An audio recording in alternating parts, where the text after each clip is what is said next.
welcome to Behind the Whites. We are back once again with a little bit of Bolton chatter. And well, as you may have noticed from the sound of my voice, I'm a little bit under the weather. But don't worry, I'm struggling through for you. And because we've got loads of good stuff to talk about this evening. Look, there's no prizes for guessing where we're going to start with this one. Bolton Wanderers 4, Wigan Athletic 1, at home, absolutely loving it, and we took them to pieces. What was the gaffer on about afterwards? I don't think they went through us. What game were you watching? What half of football were you watching, Ryan Law? Deary me. But I tell you, Galloway's and, all pie shops basically, Wigan, have got a special on humble pie this week as they eat defeat at the hands of Bolton Wanderers, and their coaching staff even losing their heads and lobbing plastic bottles at people. Yeah, now, considering it might end up being a police matter, I don't think we can say too much on it. Besides, that is what happened. Well, that's everyone saw the video that circulated online. I mean, it just seemed a load of silliness to me. But there you go. Come on, let's be happy. It's not a good look, is it? But hey, I am absolutely over the moon. If you could have seen me in that office, absolutely going wild as we took the Wiganers apart, you'd know exactly how much I was enjoying that game. And look, it's a monkey off our back, isn't it? 10 years, pretty much, since we last beat Wigan Athletic at home. And now we've gone and got back-to-back victories against them, away at their place at the back end of last season. Starting this season the way we mean this rivalry to go on, with a win against them at the Tough Sheet. And hopefully we'll get another win against them down the line when we go back over to the Brick. 17th of January, if you want to note that date in your diary. That's there you go. And go to Wigan. And that will be a 12:30 kick-off. I think it was one of those things before the season started where Greater Manchester Police basically said, we don't want this to be a 3 o'clock, we don't want They this do to be it with a lot of local derbies now, don't they? It's not even that there is going to be any issues, it's just let's err on the side of caution. And look, for the general punter who goes along to the games, it's not ideal. You want those Saturday 3 o'clock kickoffs. But it is what it is. But it's also the fact that it is a game, being a derby, that will generate a bit of interest and might well be a good option for the TV channel to stick on the box as well. So there is that to take into account as well. And it's always good to have the world watching as you spank one of your local rivals, isn't it? Yeah, particularly as Bolton did. The first half was excellent from their point of view. What's a bit iffy, you saw we can get a couple of corners in the first 5 minutes, but yeah, they started fast, and I kind of expected that. That's what Wigan always do against Bolton Wanderers. They come out of the blocks quick, they try and hassle and hurry and make mistakes, and they pressure us early doors. They did that again this time, and as you say, Chris, a couple of set pieces went their way early on in the game. Well, the thing was, we saw this all throughout the contest. George Johnson and Chris Marino, I can't think of a single time when they didn't end up winning a header. Whether it was first ball, second ball, whether it was a ball coming in from whatever flank you fancy, it doesn't matter whether it was open play, close play. They had everything handled. And Wigan, I think, had that look of, okay, this isn't quite going to be how we have been used to it going in the past. And then we reached the 15-minute mark. Josh Jacques-Cogley, good ball across the face of goal from the right-hand side. It's a bit loose. Thierry Gale's on hand. It's a very good finish. You and Arlen went boo-loo. Neil and I had to be a little bit more conservative because well, in a sense, if we're able at a certain point to listen into the commentary, we hear it before you get wind of it in the office. Of course, yes, of course. So we had to privately go like that. And then just... well, I was in the kitchen at the time, making a brew, and I heard, obviously, the commentary building, and so I've spun around and watched the TV through the door between the kitchen and the office, and just charged out of the office, out of the kitchen into the office. I can confirm this. Be like, In fairness, everyone ended up saying this. For some reason, they showed a replay, so you only got the very tail end of Gale's goal. You never saw until the replay itself what his goal was actually like. Yeah, there was a bit of an odd selection there from the from the director of of that live stream. But these things happen. Who cared? Bolton were winning. Absolutely, they and that's scored all that against matters. Wigan on home soil. It's been a while, hasn't it? I can't remember genuinely the last time they did so in a league match. In my head, somewhere 2017, 2018 maybe, the last time that happened. However, Bolton, to their great credit, it could have been easy for them just to think, this is great, we scored against Wigan. Oh, they've scored. Not this time. They just ended up pressing for a second goal. They got the just reward. Gale turns provider in this instance. What a finish by Marcus Foes. Yeah, lovely first goal for the club as well. Absolutely cracking to see. He clearly enjoyed it. Great finish, great ball across. And again, we just put them to the sword. And you said earlier about, Farino and Johnson at the back, how they were, you said in the first to every second ball. And actually, I think that was true of our entire team. Yes. We they just got the basics wanted right. it so much. And we were first to every second ball in that game. We really made Wigan work hard to make anything happen, and when we got the ball, we went forward at such pace, and we caught them out with the three at the back formation. And they were, from the looks of the team sheet, they were playing wing backs, but the way those wing backs were playing, they might as well have been playing out and out wingers. And there was so much space on the wings for us to exploit. And when you're against a team like us that really does have such power on the wings, with Cozy Dubry, with Gale, bringing Sissoko on as well. That's not even taking into account the fact that we've got full-backs who can play like wing-backs and get forward as well. We're dangerous on the wings. Why you would leave that much space for us to exploit, I have no idea, but exploit it we did. Were Wigan playing like Bolton did under Ian Evatt towards the tail end? Maybe a little, on that day, I did get that impression, but it was a bit more gung-ho in a way in terms of with the midfield pushing forward. Now, in fairness, maybe that's because we took that lead and they had to try and get back into the game, and maybe that did give us more opportunity to get into those spaces.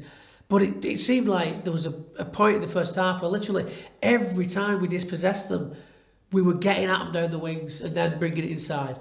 It was just a constant barrage. And to be honest with you, if I was in the Wigan camp, I'd be looking at that thinking we're lucky to get to half time at 3 here. In fairness, that's exactly what did happen, because they ended up getting dispossessed in the centre of the field again. Erhan and Simons once more just absolutely unplayable in the centre of the park. They just could not deal with what we had in the centre in terms of just being able to win the ball back, and then the pace at which we got it out wide, pants down our smacked. Yeah, that's it. And Mason Burstow, what a finish it ended up being. Honestly, when he didn't play it through, because the overlapping run, and I thought, play it, and he didn't play it. And I thought, maybe the chance is gone. And then I saw him pull back his foot and was like, and as soon as he struck it, you knew that Sam Tickle wasn't getting anywhere near it. No chance. He gave him absolutely no chance. It was just a dead straight, absolute banging shot. Incredible. Top marksman in there. I was able to listen in a little bit to you and Harlan on the half-time discussion of Wanderers Live. What were your first words? It's gone right so far, hasn't it? And that was the consensus of the first half. And then we saw a moment from Will Aimson, and a couple of people I'd run into it. You might well have had the same thing here, saying, you know what, he put on his very best performance for Bolton on Saturday. He was playing for Wigan, but it was still probably one of the best performances he's had. He didn't have a great day, did he, Will? Well, let's be honest, not a lot of players from Wigan could have gone away from that game with a lot of credibility, but I don't understand how the fourth goal has happened. There's a bit of a hook. Is it Aimson that's done the hook clearance? I think so. I'd have to go back and watch it again to double check that, but I think it is, yeah. Morgan Fox, who's meant to be one of the more experienced... Scleffed it, as Derek says. Yes. I sclaffed that in the air. Morgan Fox, he's meant to be one of the more experienced centre-backs, and he just ends up... Kamikaze nodding back pass. He's give Tickle nothing. And Marcus Foss thinking, thanks very much. But again, in that he's had the awareness to get in there, to see that happening.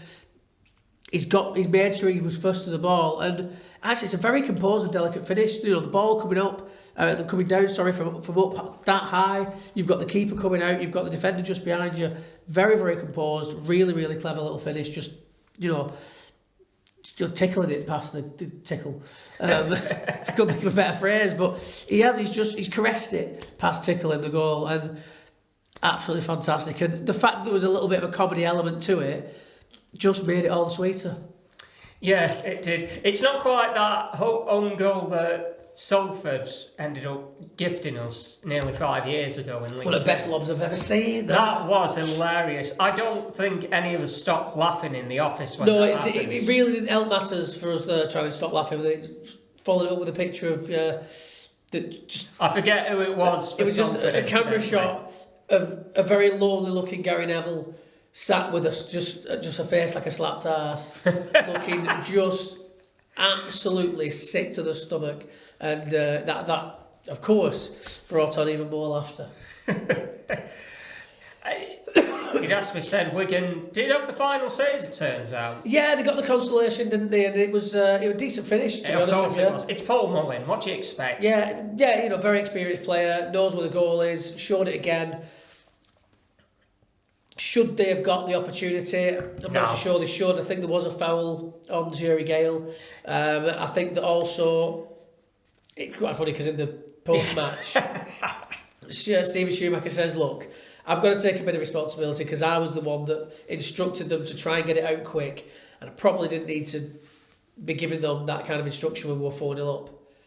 However, it was a crap throw. And to be fair, he's absolutely right. Yes, it was probably a little bit cavalier, being so hungry for more goals. I mean, I'd love to see it, but maybe a little bit of a cavalier attitude when you're already 4-0 up. But it was a crap throw.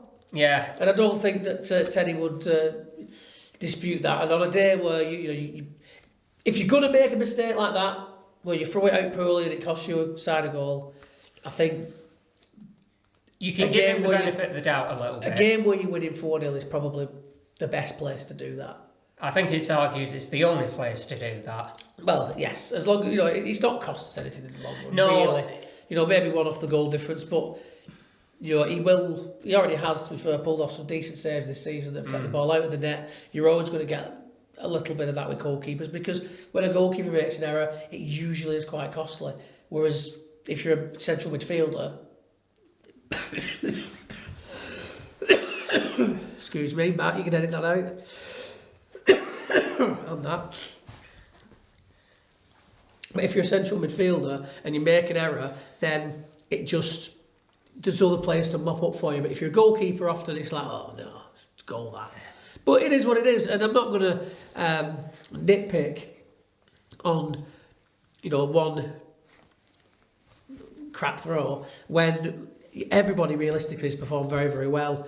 It's a fantastic result, not just because it's Wigan and it's a local rivalry, but because it's the game we all felt was coming, but all felt was needed to really kick us on after, not a bad start to the campaign, but a start to the campaign that probably doesn't feel as useful as it's been because there's been so many draws, and that's been a little bit disappointing because in those games we felt we could have got more out of them, which is, had we have been playing in games where we'd been maybe not deserving points but grabbing points, it'd be easier to put a positive spin on that, because you'd be like, well, yeah, we're not playing our best but we're still clawing in points, so when it kicks in we're going to go on a run. But to be playing well and not getting what you deserve is very frustrating for the fans, assumedly for the management and the squad as well. But a game like that, in the situation with it being a local rival, you kick on, you have a good result in that game, it can really be a launching pad. A lot of confidence gained from that, and again, a team we've not beaten at home in so long, that's going to bring that's going to just bring a lift in itself. That that's another hoodoo off the back, and these are the set of players that are responsible for that. The crowd, the fans are absolutely ecstatic, and that's going to rub off on the players as well. So I think it's a really good launching pad for us now to crack on. And it was a very much changed squad for the game against Manchester City on Tuesday, but again, we went out there, we got a result, and that momentum keeps running for those players that were involved. Well, that's just it, and it's worth mentioning as well that it was a good chance for players who we haven't seen a lot of, or we have seen but haven't ended up playing a lot of minutes so far. Cyrus Christie was thrown in at the start. Incidentally, I had the press conference earlier on where it said he played nearly 3/4, which I got wrong because he played 74 minutes of that match before Ollie Smith came on for him. Sam Dalby did a full 90. Kyle Dempsey, that was probably the main takeaway. He ended up coming on at half-time for Josh Ian, who apparently had a bit of a banged toe. One of the Man City players had stood on his toe. Is that what the physios have said? He has a banged toe. I think that is it, yeah. That's a proper football manager injury that comes up. It's like 2 days banged toe. Oh, for God's sake. Like stubbed toe. Honestly, I once had like 3 players out, key players out of a game for stubbed toe, and I'm like, lads, just play through top of the table clash. The players would be like screaming at the door if they couldn't play in that because they had a stubbed toe. They probably wouldn't have even told you about it. They'd just be like, I'm not saying anything. Anyway, going off on a tangent there. But no, great to see Dempsey back, to be fair. Again, by the time he came into the game was done and dusted. But to see him getting minutes is fantastic. That was just it. The fact that Kyle Dempsey, we hadn't seen him at all in the course of this season. He picked up an injury. In my head, it feels like he has been out for the entire duration of 2025, even when Ian Evatt was still the manager. Yeah, it's been a long time since we've seen him. I'm not... it's one of those... I think he's a player that, coming back into this squad, his mentality, the way he wants to play the game, and the way he has got the ability to grab a game by the scruff of the neck. Technically, I don't think he's as high in the pecking order as he once was at Bolton Wanderers. But what he brings you aside from that, I think, is a really important thing to have. And I think that we're going to see him maybe off the bench quite a bit during the course of the season. But maybe, I'd very much love for it to see him get back into that starting side. But looking at the central midfielders we've got at this moment in time, I don't think you can look past the two that starting against Wigan. Well, who exactly does he replace if it does come down to that? That's what I mean. Josh Sheehan struggling to be a starting player. That says it all about how strong our midfield is at this moment in time. And you're really struggling to see what it would take to remove either Erhan or Simons. Exactly. But I think that as a player that can come on and make an impact, I think he could be very, very useful in that. And not just in his footballing, but because he's the kind of player that when you bring him on, because he likes to get the ball and try and go forward, he lifts the crowd. And that could have another impact on the squad that's, on the team when he comes on, that's positive. That's it. That's just what you hope for. But as you mentioned, it was done and dusted by the time he came on. Goals from, I nearly said Terry Cahill. No, he did not play. Suspended, yes. Yeah. Goals in the game from Sam Dalby. First one for Yes, Bolton. indeed. Nice, unselfish action from John McAtee, who was rewarded for it because he ended up getting the second goal of the match, and Aaron Morley wraps it up in the 25th minute. Quite a heavy deflection off Luke Mbete, who was the Man City under-21's captain for the evening. I've got to say though about Man City's young prospects, I think a couple of them might have something to prove about a year or two down the line. If the cards really fall right, maybe one of them might put themselves in contention for the World Cup squad next year. Well, they might well do. Look, what I liked about Manchester City's under-21s was that they just, no matter what happened, they just kept on going, and it didn't, conceding the goals didn't seem to dampen the spirits very much at all. They just kept plugging away. They kept trying to do what they try and do. The set up through the City side, they all play the same kind of football, and they all play with the same kind of mentality. And they are clearly quite a mentally strong bunch, because no heads went down. They just kept plugging away. They just kept trying. And to be honest with you, towards the end of that game, they came pretty close to getting a consolation goal themselves. And you would have... No, I wouldn't have begrudged that, because I thought the way they applied themselves, the way they pushed forward, I'd never like to see Wanderers conceding goals. But I wouldn't have been like, oh, they don't deserve that. And I thought, you know what, they plugged away for that, and they've really tried. And actually, again, as I say, towards the end, they nearly fashioned some very good chances. Just in about I've screwed up, haven't I? Justin Abowodu. There's a name you are going to have to get used to very, very quickly indeed. It'll be something about 12 months from now. He really will be something, I think, about 24, 36 months from now.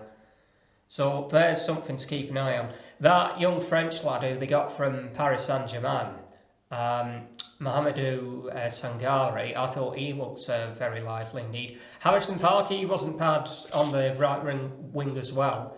Basically, as you mentioned, the fact that this team was willing to give it a go, I think you can tell how good a coach Ben Wilkinson is. Seems to have picked up exactly where his dad Howard left off. Yeah, look, he's clearly doing a good job with those lads. I mean, yes, he's got a lot of talent at his disposal there. And we know they're a young team, obviously, being under 21s. But, you know, they went out there and beat Old Athletic in this competition 5-1. Now, I assume that was a slightly weaker Oldham side. It's not going to be a priority for them. But still, it was an under 21s team against a senior team. And they've took them apart. Yes, that wasn't our full strength 11 that went out against Manchester City, but it just shows, you know, that there really is levels. And I'm pleased to see that we are still levels above Manchester City's under 21s as we displayed in the way that we just took the game under our control. We got the goals and then very professionally saw it out. Like, you know, we didn't come out of it with any injuries. We didn't come out of it with any suspensions, as far as I'm aware. No, we're fine on that. So it was a successful evening all round. We're through to the next round of the competition now. Yeah, fifth season in a row, incidentally. Exactly, but that's, you know, but we should be. You know, we know that yes, there's going to be second string teams played by most teams in those group stages. But again, I back our second string to beat other teams' second string. And yes, you know, it was a full second string because, of course, you do have some players that are coming back to fitness, some players that are just rotating with other players. But we should be getting through the group stage, even if we do play weakened teams. Yeah, it just seems like a matter of course, doesn't it? Yeah.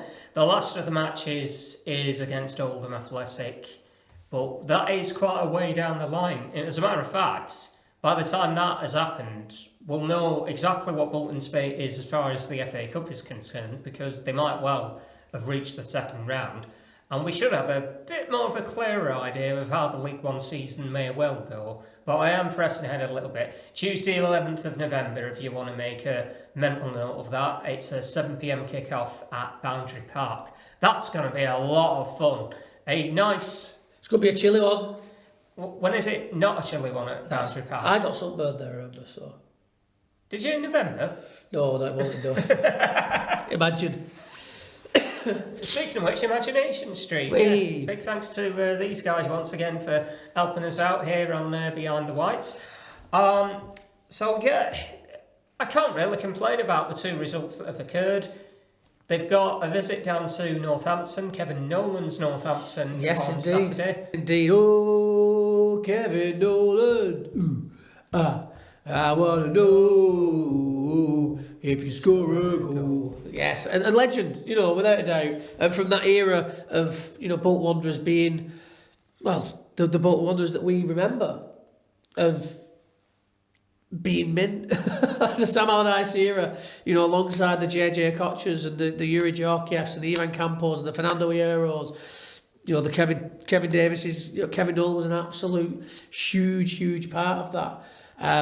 In a sense, he still is, because one of the pubs at Lostock bears his name, which I think is where the academy lads end up receiving their video shooting session, something like that. Oh, well, there you go. Well, yeah, I'm a big fan of Kevin Nolan. Obviously, I really want him to do well in management. I want him to have success all over the shop as a manager. Not this weekend. No, that's fine. Not this weekend. This weekend, I want you to get smashed, Kev. But every other weekend, absolutely spot on. You know, take Northampton as far as you can. I think if his Northampton Town team play with anywhere near the fight and determination that he was capable of doing, then they could cause us some problems, to be honest with you. I'm hoping that they don't. I'm hoping that this is a straightforward win, because you see, Northampton as a fixture, on the fixture list, and you do look at it and think that's a game where we should really be looking at getting maximum points if we're looking at achieving what we want to achieve this season. Well, the way of looking at it, again, I've done this already a couple of times. Like Wimbledon and like Wigan, Bolton have to score the first goal. Simple as. Northampton are going to make life as tough as possible. I think it's key. I think it's absolutely key for Bolton Wanderers to score the first goal in games, because it means that we don't give teams the opportunity to just sit in and shell up, because that is difficult for any team. You've seen it at the highest levels when one team decides they're just going to, when Chelsea sat in against Bayern Munich in the Champions League final and just defended it out. It doesn't matter how good Bayern Munich are.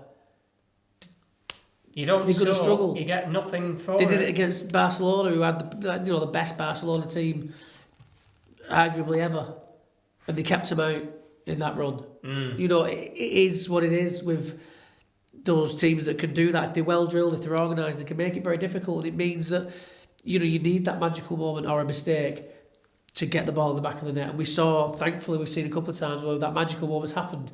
And we've got the goal, and obviously Cozy Dewberry's goal the other week was absolutely an incredible example of that. If we do see something like that on Saturday, and it ends up somehow being better than the Leyton Orient goal, I'm not quite sure what adjective I could use to try and describe it. Honestly, if another goal comes close for Bolton Wanderers this season to winning that end of season goal of the year award, I would be shocked. We are saying this in September. Don't care. That's how good it was.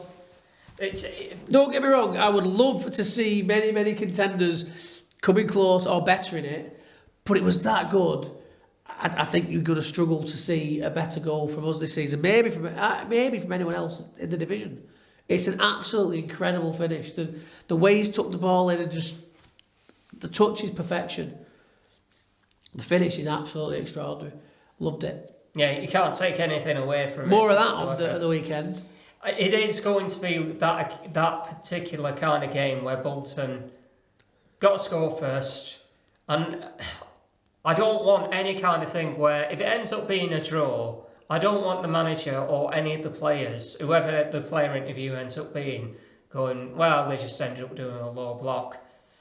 Tell you what, rather than blaming the opposition for sitting back and getting a result that they feel is best for them, why not take some of the blame yourself for not making the most of how many chances you had? You end up having something like 27 shots on goal and only 5 of them are on target. That's not the opposition's fault, that's yours. Well, yeah, that's very, very true, and I hope we don't see ourselves in that situation. But again, if we get that goal early, then they don't have the opportunity to sit in and just low block all the time. They have to come out to try and get that equaliser at some point, and that's when you can just slip into those gaps. And again, with the firepower we've got on the wings, if there is any space out there, we can exploit it massively. We've got midfielders to win the ball back. We've got wingers that can get the ball cut inside and shoot, but we've also seen them providing copious chances as well now. We seem to have it all as a unit going forward, to be honest with you. We just need to make sure that we're finishing them off like we did against Wimbledon, like we did against Wigan. What would be good? You remember the first goal against Man City on Tuesday night? If you can do what Cyrus Christie did, do that defence splitting pass from the wing that completely catches everyone by surprise, except John McAtee, who ended up setting it up for Dalby. Hey, if we end up seeing that, and that's the way it prizes open that Northampton defence and leads to Bolton's opening goal, I'm not going to complain. No, I don't care how goals come, as long as they come. That's just it. You just want to see it all work out for Bolton. Exactly. We did do this last week. We did actually do score predictions, didn't we? We did. What are you thinking? Northampton, I don't think it's going to be an easy game, but I think that we've got the quality to go there and do a professional job. I'm going to say 2-0 to the Whites. I think I'll be in agreement with you. 2-0 Bolton. Sorry, Kev. We love you, but we won't beat you. Did you see that episode he did on Under the Cosh? I've not seen it all, no, but I've seen bits of it. I ended up listening to it, It's a good little episode. I might stick that on tonight, actually, after this, in preparation for the weekend. Yeah, well, why not? One of the things he did say was he is expecting the main ambition for Northampton this season, stay in League One. Yeah, absolutely. And it's, we're fighting on different fronts. Realistically, we want to be up at the top of the division, fighting out for those promotion spots. He wants to make sure he's in this division next season. And go from there. I wish you all the success. I think he was a quality player. He always came across as a really good guy. I hope he can find the kind of success he had in his playing career in management as well. Because, not just at Wanderers, but of course at West Ham and at Newcastle, he had a great top line career there. I don't know whether I made a mention of this last time. But I kind of think Nolan, he did the smart thing in his career at Notts County in the dugout. Didn't quite go according to plan. They had a bit of a poor start to the 18-19 season. They ended up getting relegated from the Football League. I think he made the smart move going into coaching at West Ham. Because if you're going to coach if you're going to learn anything from anyone, David Moyes is the absolute perfect person to learn under. And I think that's done Nobby the world of good, Yeah, and hopefully it has, he's getting those, serving those little apprenticeships here and there, I think that could really help. And I think that when a player goes, very quickly from being a player into being a manager, you can miss out on a little bit of a learning step there by having the opportunity to learn from those who have more experience than you in that particular field of the game. That's it. Sometimes it can just click in, but, you look at Pep Guardiola. He started off by managing the B team and observing what was going on above him in the chain. And so then when he got hold of the A team, he could seamlessly go in because he knew exactly how it worked. He'd observed, he'd learned. He had his own ideas, his own philosophies and all of that. But he'd learned. He'd served under another manager and he'd learned from that. And then, obviously stepped in, took over, and the rest is history, as they say. Yes, indeed. So, besides this weekend, give it a good go, Kev. And let's see what you can do with your Northampton team in the course of the League One season.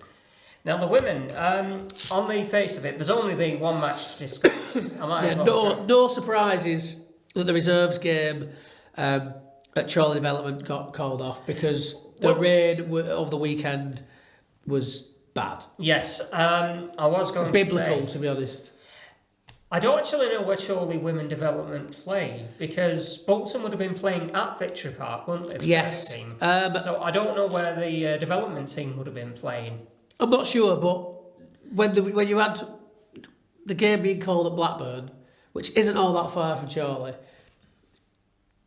pitches that are lower down the pyramid, you can imagine that there's going to be troubles and struggles and games not going ahead. It didn't shock me. When I saw the weather on Saturday, I worried whether our game would go ahead. As it turns out, you know what? It was a very damp day, but it didn't matter. It didn't affect the football. But obviously, seeing the pictures from Blackburn, and you can absolutely 100% see how that. I can't believe that they've ordered them to play it in full again. They played 18 minutes. 10 minutes to go, you 1-0 up against 10 men, and you've got to start from scratch. It's a joke. It is ridiculous. It is absolutely ridiculous. To be honest with you, the best thing, look, I know it's frustrating to have to go and play like 10 minutes of a game, but realistically, just be like, you know what? Award them a 1-0 victory. It is what it is. You won 1-0, let's move on. Yeah. They decided not to do that, but that's more for the EFL, I think. Yeah, well, it's just the EFL do make some bizarre decisions at times. Yeah, I know. If we do talk about the women, though, because thankfully Bolton did get their game against Chester in the second qualifying round of the Women's FA Cup to go ahead at Victory Park.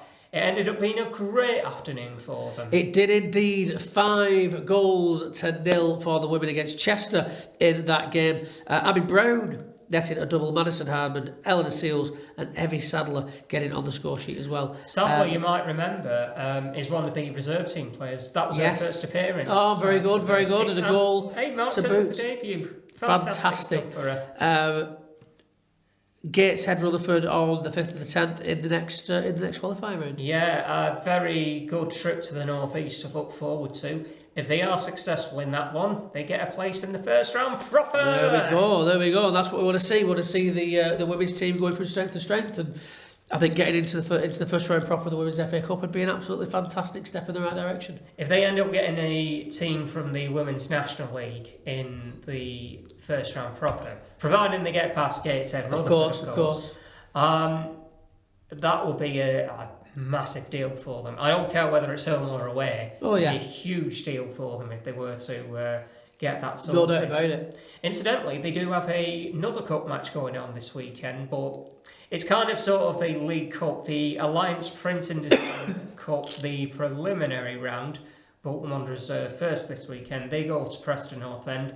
And the Resi's going a little bit further afield in Division 1 North. They'll be going to Fleetwood Town Wrens Ladies Reserves. Try putting that on a tee, Sam. Well, yes, indeed. Quite a wordy one. I hope you're not paying per letter. But no, again, it's another cup competition. But you for the first team. But yeah, crack on and Preston North End, a team that they know very, very well. And hopefully a team we can get one over on again. Well, if they can end up repeating that result that they achieved at the Tough Sheet on Easter Sunday that wrapped up the league title last season, you were there, of course. Yes, indeed, a great performance, and yeah, I'm sure everyone would love to see a repeat of that. I'm sure Miles and the team will be very happy with that outcome. Should it happen this coming Sunday anyway. Just a couple of other matters we've got right here. The B team finally had a match that on Wednesday in the Central League. They drew 1-1 away to Stockport County. So there you go, and that is that the philosophy's bleeding through, isn't it? If the first team could get a 1-1 draws, so can the B team. No, it's good because again going away to Stockport County. Yes, of course, it is the development teams basically, but again they're not a buggy team, and they've got a decent set of reserve lads as well. So to go away and draw 1-1 against a team that generally we've got a bit of a hoodoo against, even on a reserve level, to go and do that, I'm quite pleased with that. Yeah, Deshaun Lawrence getting on the score sheet, so good for the lad. And the under-18s under Julian Darby, 5 wins in a row for him now, because at Lostock on Saturday morning before Bolton played Wigan, they just put Notts County to the sword, winning by 4-0. Lucas Kirkpatrick, Sonny Coyne, Toby Ritchie, Corey Nuttall, all figuring in. Well, there you go. Absolutely love it. That's more of that, please, for the young lads, and it's good to see again the development team, kicking on those under-18s and getting a sizable victory there. Can't really argue any fairer than that. As far as I'm aware, I think that's everything that we need to cover. I think it's more for your benefit than anything else at this stage. Yeah, I am struggling a little bit, but look, if you've stuck with us, thank you for putting up with all the horrible noises that have probably been coming out of me, not my voice. Of course, we are still looking for a name for our dragon, so do help us name our dragon. Send in your comments, and we will pick a name at some point in the future. And I think that is pretty much about it, Chris. Yeah, I can't say any fairer than that. We're very happy indeed that Bolton did beat Wigan. I don't know if we made a mention of it during the course of this particular edition. I think it might have snuck in somewhere. Yeah, somewhere. You'll know. Yes, indeed. Well, anyway, thank you for watching us. If you've enjoyed it, do leave us some comments. Tell all your friends about us, your family, your pets, your friends at school, everybody. I mean, you might not go to school anymore, I don't know. If you don't go to school anymore, probably don't go telling your friends at school about it. That'd be odd. Tell your friends from school, get them on Facebook Messenger, let them know. Get a little bit of Behind the Whites. So thank you for watching. Do tell everybody if you have enjoyed it. Tell your mum, your dad, your friends, your uncles, your aunties, your brothers, your sisters, your pets' friends. That place you take your dog for and get it brushed nicely. Tell them as well. Tell everybody about Behind the Whites. And of course, as always, do stay behind the whites.